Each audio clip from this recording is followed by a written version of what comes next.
मित्रांनो, जर तुम्ही विमानाने प्रवास केला असेल तर तुम्हाला माहीत असेल की पायलटला टेक ऑफ आणि लँडिंग दरम्यान सावधगिरी बाळगणे अत्यंत आवश्यक आहे, कारण ही खूप धोकादायक वेळ असते आणि जगातील 70% विमान अपघात हे टेक ऑफ आणि लँडिंग दरम्यानच होतात। मित्रांनो, आजच्या व्हिडिओमध्ये आम्ही तुम्हाला जगातील काही सक्षम वैमानिकांबद्दल सांगणार आहोत। क्रमांक 1, मित्रांनो, विमान कितीही मोठे असो आणि त्याचे इंजिन कितीही शक्तिशाली का न असो, परंतु वेगाने वाहणाऱ्या वाऱ्याचा सामना करणे ही इतके सोपे नाही आणि अशा हवामानात पायलटची खरी परीक्षा असते। मित्रांनो, हा व्हिडिओ एका बुद्धिमान पायलटचा आहे जो टेक ऑफ आणि लँडिंग दरम्यान वेगाने वाहणाऱ्या वाऱ्याचा सामना करत आहे।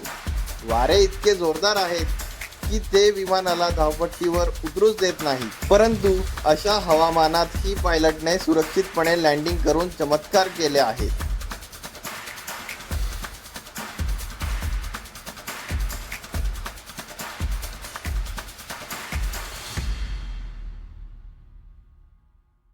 क्रमांक 2, मित्रांनो, हा व्हिडिओ अमिरात एअरलाइन्स 8380 चा आहे। या व्हिडिओमध्ये लँडिंगच्या वेळी वाऱ्यामुळे विमान झिगझॅग होऊ लागले। हवेने विमानाला जवळपास तिरपेस करून टाकले, परंतु असे असूनही पायलटने त्यावर नियंत्रण ठेवले। त्या पायलटची क्षमता पहा, नक्कीच विचार करण्यासारखी गोष्ट आहे। क्रमांक 3, मित्रांनो, हे एक बोईंग 676 विमान आहे। जेव्हा ते प्रयाग विमानतळावर उतरत होते तेव्हा जोरदार वाऱ्यामुळे विमान कोसळणार होते।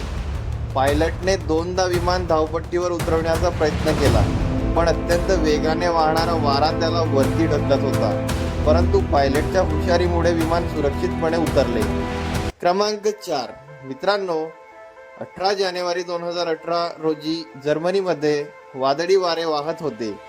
वाऱ्याचा वेग ताशी 140 किलोमीटर पर्यंत पोहोचला होता आणि त्यामुळे सर्व विमानतळ बंद करण्यात आले होते। वाऱ्याचा वेग खूपच प्रचंड होता। दरम्यान एक बॉम्बार्डियर Q400 विमान जर्मनीच्या विमानतळावर उतरण्याच्या प्रयत्नात होते। आपण व्हिडिओमध्ये बघू शकता हवेमुळे विमान कसे हलत आहे, परंतु पायलटच्या अथक प्रयत्नाने हे विमानही सुरक्षितपणे उतरवले गेले। असा जीवपणाला लावणाऱ्या पायलटसाठी एक लाईक नक्की करा। क्रमांक 5, मित्रांनो, हे खाजगी विमान आहे।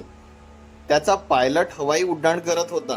काही वेळाने त्याला कळले की विमानाची व्हीलिंग सिस्टम बिघडली आहे आणि हे विमान उतरवताना त्याची चाके उघडणार नाहीत, पण या तज्ज्ञ वैमानिकाने विमान अशा प्रकारे उतरवले की जणू काही घडलेच नाही आणि बाहेर येऊन आरामशीरपणे त्याचा आढावा घेत होता। तो खरंच खूप कुशल पायलट होता असं वाटत होतं। क्रमांक 6, मित्रांनो, विमान उतरवताना योग्य टायर असणं खूप गरजेचं आहे, पण या विमानाजवळ काही वेगळंच घडलं। जेव्हा ते धावपट्टीवर उतरत होतं तेव्हा त्याच्या डाव्या बाजूच्या चाकाचा ब्लास्ट झाला। नशीबच म्हणावं की पायलटला त्याच्यावर ताबा घेता आला आणि ते मातीत जाऊन अडकलं। या अपघातात कोणीही जखमी झाले नाही। एवढ्या लोकांना सुरक्षित वाचवण्यासाठी अशा या पायलटला दिलचे सलाम। क्रमांक 7, मित्रांनो, नोव्हेंबर 2011 मध्ये पोलिस एअरलाइन्स कंपनीच्या बोईंग 767 च्या लँडिंग दरम्यान चाके तर उघडलीच, पण त्याची सेंट्रल हायड्रॉलिक सिस्टम पूर्णपणे निकामी झाली। त्यामुळे एकही चाक बाहेर येऊ शकले नाही। त्यामुळे पायलटला थेट त्या परिस्थितीतच विमानाला जमिनीवर उतरवावे लागले। जेव्हा पायलटला हे समजले तेव्हा त्याने विमानाला आग लागू नये म्हणून विमानात बराच वेळ उड्डाण करून त्याचे इंधन संपविले। तो 1 तास विमानतळाच्या आजूबाजूला चक्कर मारत होता। विमान वाहतूक नियंत्रणाला कळविण्यात आले, पण त्यावर काही उपाय नव्हता। परंतु या विमानाच्या तज्ज्ञ पायलटने एकदम सुरक्षित लँडिंग केले व 220 प्रवाशांपैकी एकही प्रवासी जखमी न होता सर्वांना सुखरूप उतरविले।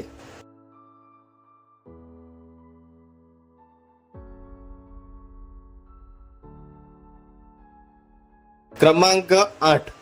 मित्रांनो, 2005 मध्ये जेट ब्ल्यू A320 ने न्यूयॉर्कमधून उड्डाण केले, परंतु टेकऑफच्या काही मिनिटांनंतर पायलटला समजले की त्याचे पुढचे चाक खराब झाले आहे. त्यांनी हे विमान लॉस एंजेलिसमध्ये उतरवायचे ठरविले. त्याने विमान 2 तास हवेत ठेवले जेणेकरून इंधन संपेल आणि आग लागण्यापासून वाचवता येईल, आणि शेवटी त्यांनी 222 किलोमीटर प्रति तास वेगाने विमान जमिनीवर उतरवले. पायलटने पूर्ण प्रयत्न केला की पुढचे चाक जमिनीला स्पर्श करू नये म्हणून त्याने विमानाचा पुढचा भाग वरती करून ठेवला, पण शेवटी ते चाक जमिनीला लागले आणि त्याचा टायर फुटला. पण तरी सुद्धा हे विमान सुखरूप उतरले आणि 140 प्रवासी पूर्णपणे सुरक्षित राहिले. तर मित्रांनो, असे आणखी व्हिडिओ पाहण्यासाठी आमच्या चॅनलला नक्की सबस्क्राईब करा आणि बेल आयकॉन दाबून लाईक पर्याय निवडा, जेणेकरून तुमचा कोणताही आगामी व्हिडिओ चुकणार नाही. आम्ही पुन्हा भेटू. तोपर्यंत स्वतःची काळजी घ्या, आनंदी रहा.